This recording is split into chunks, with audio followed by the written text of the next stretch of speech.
दुकान में 30 इंची खरीदेंगे और जैसे ही घर पे आएंगे घर की दीवार पे लगा देंगे और कहेंगे टीवी, ये लो तेरे लिए मैंने लाया बड़ी सी टीवी। अब वो लगा देगा।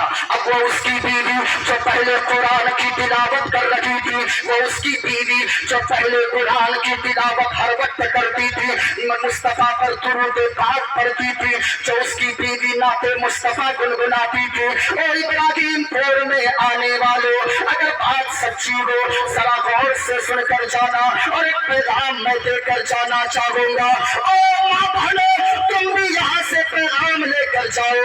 पहले की माँ बहनें हर वक्त कुरान की तिलावत करती थी तो बच्चा कोई गुंडा का बॉस नहीं होता था, बल्कि तो गुलाम गौस पैदा होता था, बड़ा होता था, मुस्तफा का वफादार बनता था।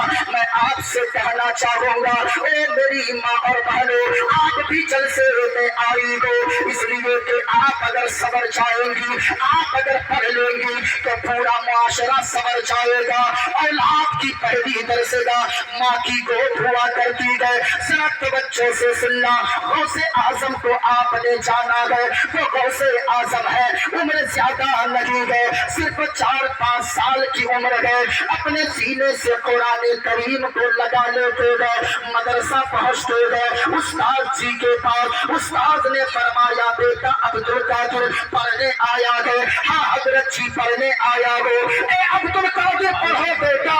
औज़ु बिल्लाहि मिनश शैतानिर रजीम। गौसे आज़म ने पढ़ा, औज़ु बिल्लाहि मिनश शैतानिर रजीम। कहा अब्दुल कादिर पढ़ो, बिस्मिल्लाहिर रहमानिर रहीम। गौसे आज़म ने पढ़ा, बिस्मिल्लाहिर रहमानिर रहीम। कहा पढ़ बेटा अब्दुल कादिर, अल्हम्दुलिल्लाहि रब्बिल आलमीन। गौसे आज़म पढ़ना शुरू कर दे गए। पहला पारा पढ़ दिया, दूसरा पारा पढ़ दिया, तीसरा पारा पढ़ दिया, चौथा पारा पढ़ दिया, 5वां 6वां 7वां 8वां 9वां 10वां 11 12 13 14 पारे गौसे आज़म ने ज़बानी सुना दिए। अल्लाह अल्लाह। उस्ताद जी कहने लगे, ओ बेटा अब्दुल कादिर, ये बता तू पढ़ने आया है या मुझे पढ़ाने आया है?